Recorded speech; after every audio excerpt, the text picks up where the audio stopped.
তুমি বুঝতেই পারছো না ঈশান। ললিতা, আমি সব বুঝতে পারছি। আবার বোধহয় এখনো বোকা বোকা খেয়াল তোমার মাথায় এসছে। আরে বিয়ের পর তো আমি তোমার জন্য কিছু করতেই পারিনি,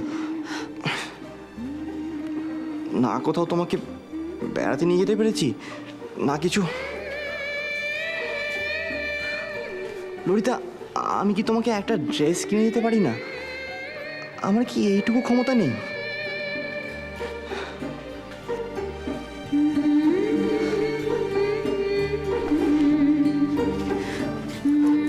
আমি তো তা বলিনি ঈশান, আমি তো তা একবারও বলিনি। তুমি ব্যাপারটা বোঝবার চেষ্টা করো। আমি আমি এর চেয়েও দামি জামা আগে কিনেছি, পরেছি, কিন্তু প্রথমবার এরকম একটা জামা দেখে আমার প্রচন্ড গিল্টি ফিল হচ্ছে। ভেতরে কতটা খারাপ লাগছে আমি বলে বোঝাতে পারবো না। ঈশান, তুমি এই জামাটা আমাকে কিনে দিলে।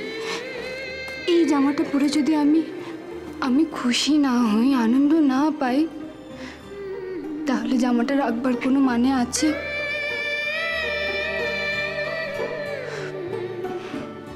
আমি এই জামাটা রাখবো না, আমি এটা ফেরত দিয়ে দেবো ঈশান।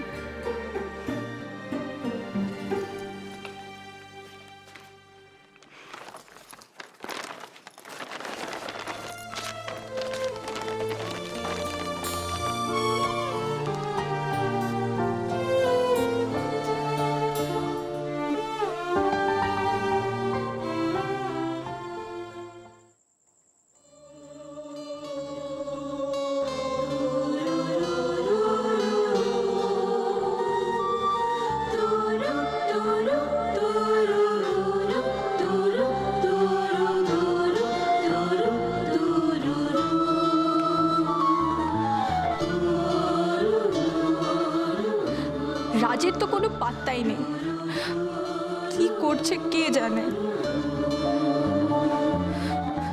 ধুর, আমি কেন ভাবছি ওর কথা।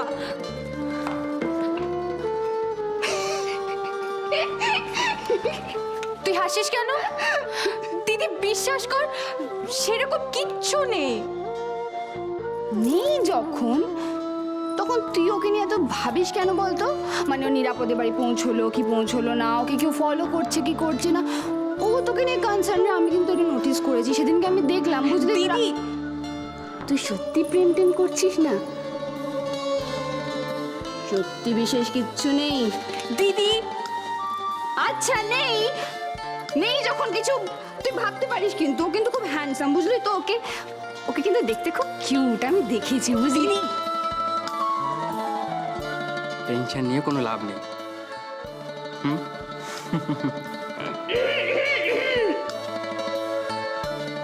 By, ta-ta, by.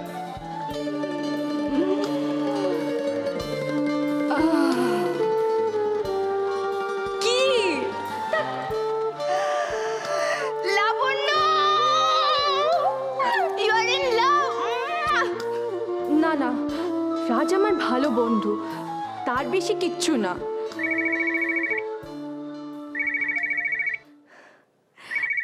Raj, hello, তুমি এতক্ষণ ফোন করোনি কেন?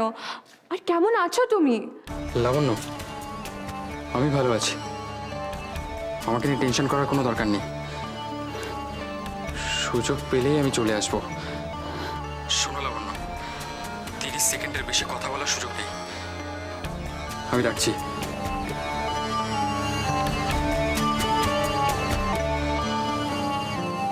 বাস 30 সেকেন্ড, তার বেশি কথা বলা যাবে না। কবে যে ওর ঝামেলাগুলো মিটবে। লাবণ্য,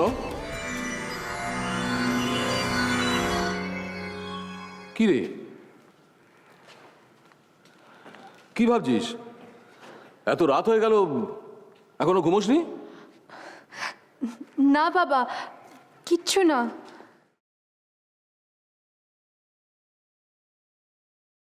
কি হয়েছে মা? পরীক্ষার রেজাল্ট? বাবা, পরীক্ষাই হয়নি, আবার রেজাল্ট কিসের? তাহলে? ও বুঝেছি, তুই বোধহয় না বাবা, মানে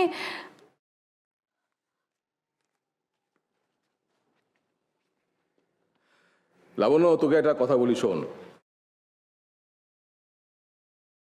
এই আমার বিয়ে নিয়ে দুর্ভাবনা মাথা থেকে সরিয়ে ফেল।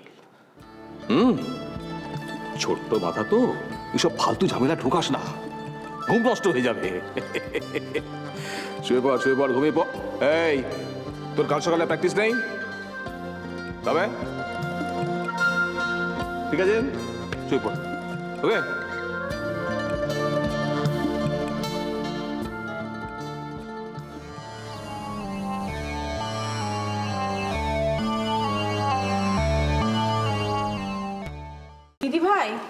দিদি ভাই বলছি, ফ্রিজটা তো একদম কাজ করছে না, তাই মাছগুলো না আমি ভেজে রাখলাম, যদি নষ্ট হয়ে যায়। খুব ভালো করে দিল, যা যাচ্ছে না আমাদের।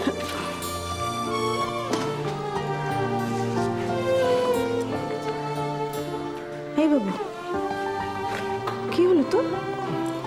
মা একটু এদিকে এসো। শোনো না, একটা প্রবলেম হয়েছে। ওই যে ড্রেসটা আমি ললিতার জন্য এনেছিলাম, ওটাও ফেরোতে চাইছে। কোন ড্রেস? ওই দামি ড্রেস। বড় মা, ও, দুপুরে খাওয়ার আগে একটা ঠান্ডা জলের বোতল বাইরে থেকে কিনে আনিস, ফ্রিজটা তো কাজ করছে না, নতুন বৌদির কষ্ট হবে। যা। বড় মা, আমি না একটু বেরোচ্ছি, একটু কাজ আছে।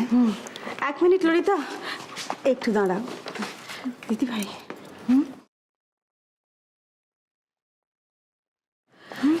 বাবু ললিতার জন্য একটা পোশাক কিনে এনেছিল না, সেই যে খুব দামি ড্রেস, সেটা ললিতা ফেরত দিতে যাচ্ছে দোকানে, আবার তুই অশান্তি শুরু করবে।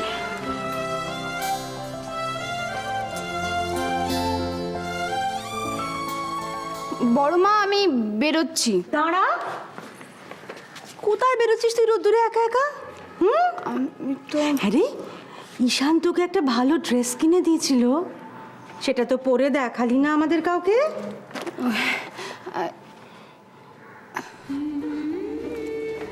এই ললিতা, কোথায় যাচ্ছিস? বড় মামি তো ঠিকই বলেছে, পরে দেখালি না কেন? তোকে তো ওয়েস্টার্ন আউটফিটে খুব ভালো লাগে। খুব ভালো লাগে রে, তোকে ওসব পরলে তুই যা একবার পরে দেখা। হ্যাঁ,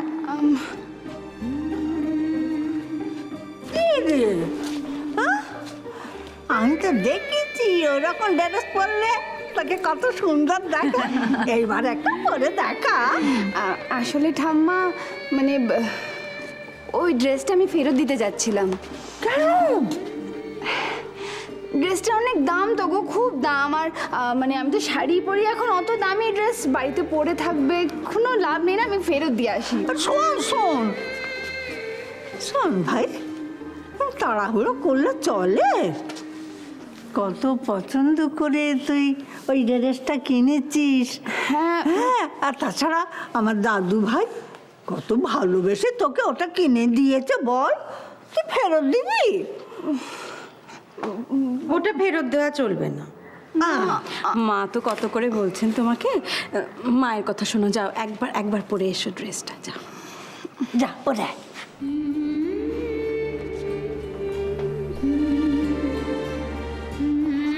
আমি তো আগেই বলেছিলাম। এই যে, আর দাঁড়িয়ে থাকতে হবে না, যাও গিয়ে পরে এসো, যা যা। ড্রেসটা পরে আয়, আমরা সবাই দেখবো। আর ভাই